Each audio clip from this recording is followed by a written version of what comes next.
మా ఇంట్లో నేను, మా అమ్మ నాన్న, నా చెల్లెలు ఉంటాం. మా అమ్మ నాన్నలకు మేం ముగ్గురం కూతుర్లమే. కొడుకులు ఎవరూ లేరు. ఇంట్లో అందరం ఆడపిల్లలమే. నేనే పెద్దదాన్ని. నా చెల్లెళ్ళు ఇద్దరు కవలలు. వారిద్దరూ సేమ్ టు సేమ్ ఉంటారు. మా నాన్న గవర్నమెంట్ ఎంప్లాయ్. మాది విజయవాడ పక్కన పల్లెటూరు. మా డాడీ గుంటూరు జిల్లాలో పనిచేస్తాడు. రోజు మా ఇంటికి రావడానికి మా డాడీకి కాస్త ఇబ్బందిగా ఉంటుంది. జర్నీ చేయాలంటే కాస్త కష్టం. అందువల్ల ఆయన పనిచేసే చోటే రూమ్ తీసుకుని ఉంటాడు. వారానికి ఒకసారి ఇంటికి వస్తాడు. నా చెల్లెళ్లకు నాకు ఏజ్ లో చాలా తేడా ఉంది. నా కాలేజీ చదువు అయిపోయేసరికి వారికి 10 సంవత్సరాల వయస్సు. మా డాడీ మాతో లేకపోయినా రోజు ఫోన్ చేసి మాట్లాడుతూనే ఉంటాడు. మేమంటే మా నాన్నకు చాలా ప్రేమ. నాకు కాలేజీలో చేరే వరకు చాలా విషయాలు తెలియవు. చదువు, ఇల్లు తప్ప నాకు ఇంకో లోకం ఉండేది కాదు. మా చెల్లెలతో సరదాగా గడపడమే నా వ్యాపకం. అలాంటిది కాలేజీలో చేరేసరికి ఏదో కొత్త ప్రపంచంలోకి అడుగు పెట్టినట్లయింది. ప్రతిదీ కొత్తగానే అనిపించింది. నేను ప్రేమలో పడతానని ఎప్పుడు అనుకోలేదు. కాలేజీలో నా ఫ్రెండ్స్ అందరికీ బాయ్ ఫ్రెండ్స్ ఉండేవారు. వారు ఎప్పుడు వారి ప్రేమ గురించి నాతో చెబుతూ ఉండేవారు. కానీ నాకెందుకు లవ్ మీద ఎక్కువ ఇంట్రెస్ట్ ఉండేది కాదు. అనుకోకుండా నా జీవితంలోకి ఒక వ్యక్తి ప్రవేశించాడు. తను నాకు చిన్నప్పటి నుంచి మంచి ఫ్రెండ్. నా ఇంటికి దగ్గరలోనే వాళ్ళ ఇల్లు ఉండేది. మేమిద్దరం చిన్నప్పటి నుంచి కాస్త కలిసిమెలిసి ఉండేవాళ్ళం. చిన్నప్పుడు మేమిద్దరం కలిసి ఆడుకునేవాళ్ళం. అతను మా ఇంటికి కూడా వచ్చేవాడు. పండగలప్పుడు మా అమ్మ ఇంట్లో ఏం చేసినా వాళ్లకు పంపించేది.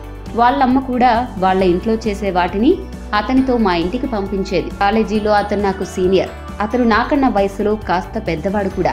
నాకు లవ్ లెటర్స్ పంపడం ప్రారంభించాడు. నేను మొదట్లో అంత సీరియస్ గా తీసుకోలేదు. ఏంటి, ఇతను నన్ను లవ్ చేస్తున్నాడా అని కాస్త ఆశ్చర్యపోయాను. నాకు అతని మీద అలాంటి ఉద్దేశం ఉండేది కాదు. కానీ అతను మాత్రం ప్రపోజల్స్ పంపుతూనే ఉన్నాడు. కొన్ని రోజుల తర్వాత నేను కూడా ఓకే అన్నాను. అంతగా వెంటపడుతున్నాడు. నన్ను ప్రేమిస్తున్నానంటున్నాడు. అందులో అతను నాకు చిన్నప్పటి నుంచి తెలిసినవాడు. అలాంటి వాణ్ణి ఎందుకు కాదనాలి అని ఓకే చేశా. ఒకరోజు అర్ధరాత్రి అతనికి ప్రపోజ్ చేశాను. మా ప్రేమ మొదలయ్యాక రోజు ఏదో ఒక శాఖతో అతని ఇంటికి వెళ్లేదాన్ని. ఇద్దరం చిన్నప్పటి నుంచి ఫ్రెండ్స్ కావడం వల్ల ఎలాంటి భయం ఉండేది కాదు. ఇక బైక్స్ పై సినిమాలకు, షికార్లకు వెళ్లడం లాంటివి చేయలేదు. జస్ట్ మాట్లాడుకునే వాళ్ళం అంతే. అతను కాలేజీలో నా సీనియర్. నేను డిగ్రీ ఫస్ట్ ఇయర్ లో ఉన్నప్పుడు అతను ఫైనల్ ఇయర్ చదువుతున్నాడు. ఇక చదువు అయిపోయాక అతను ఏదో ఒక జాబ్ చేయాలి అనుకోవడం లేదు. ఒక మంచి బిజినెస్ స్టార్ట్ చేసి అందులో సెటిల్ అవుదాము అనుకున్నాడు. నేను సెకండ్ ఇయర్ చదువుతున్నప్పుడు అతను విజయవాడలో బిజినెస్ స్టార్ట్ చేశాడు. అతని వ్యాపారం బాగా రన్ అవుతుంది. తర్వాత నేను థర్డ్ ఇయర్ లోకి వచ్చాను. తను బిజినెస్ లో ఫుల్ బిజీ అయ్యాడు. ఫైనల్ ఇయర్ లో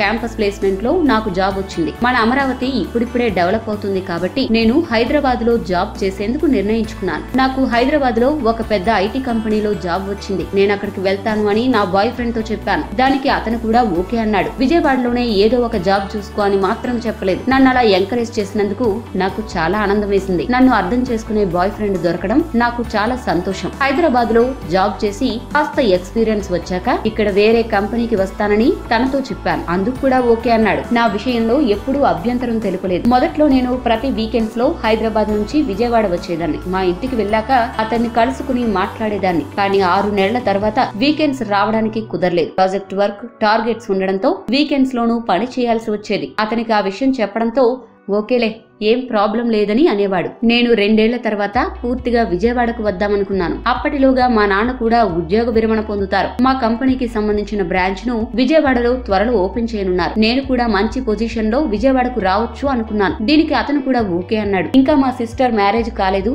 అయిపోయిన వెంటనే మన పెళ్లి గురించి మా ఇంట్లో చెబుతాను అన్నాడు. ఖచ్చితంగా మా వాళ్ళను, మీ వాళ్ళను ఒప్పించి మనం పెళ్లి చేసుకుందామని చెప్పాడు. అంతవరకు మనం కెరీర్ పైనే దృష్టి పెడదామన్నాడు. నేను కూడా ఓకే అన్నాను. నన్ను అర్థం చేసుకున్నవాడు దొరికినందుకు చాలా ఆనందపడ్డాను. ఒకరోజు రాత్రి 11 గంటలకు నా చెల్లెళ్ల నుంచి ఫోన్ వచ్చింది. ఆ టైంలో ఎందుకు ఫోన్ చేశారో నాకు అర్థం కాలేదు. నాకు చాలా భయం వేసింది. చెల్లెలు ఎప్పుడూ కూడా అంత రాత్రి ఫోన్ చేయరు. ఫోన్ లిఫ్ట్ చేసి మాట్లాడాను. ఏమైంది అని అడిగాను. రోజు రాత్రి మన ఇంటికి ఎవరు వస్తున్నారు, మాకు భయం వేస్తుంది అని చెప్పారు. మీరు ఏం భయపడకండి అని ధైర్యం చెప్పాను. కానీ వాళ్ళు నాకు అసలు విషయం చెప్పలేదు. నాలో ఏవేవో సందేహాలు వచ్చాయి. తర్వాత నేను వీకెండ్స్ లో ఇంటికి వెళ్ళాను. నేను వస్తున్న విషయం తెలియకుండా సర్ప్రైజ్ ఇద్దామని నా బాయ్ ఫ్రెండ్ కు చెప్పలేదు. నేను ఇంటికి వెళ్లేసరికి రాత్రి 10 గంటలైంది. మా చెల్లెళ్ళు నిద్రిస్తున్నారు. మా అమ్మ కనపడలేదు. ఎక్కడికి వెళ్ళిందా అని వెతికాను. అయితే మా చెల్లెళ్ళు నిద్రలేచి నాతో కొన్ని విషయాలు చెప్పారు. రోజు అమ్మ వేరే గదిలో పడుకుంటుందని, బాగా రాత్రి అయ్యాక ఒక వ్యక్తి అమ్మ రూమ్ కు వచ్చి వెళ్తాడని చెప్పారు. మేము తిని వెంటనే పడుకుంటామన్నారు. ఆ మాటలు విని నేను ఆశ్చర్యపోయాను. పక్కనే ఉండే గది కిటికీలోకి తొంగి చూశాను. చేశాను. నా కళ్ళతో చూసినా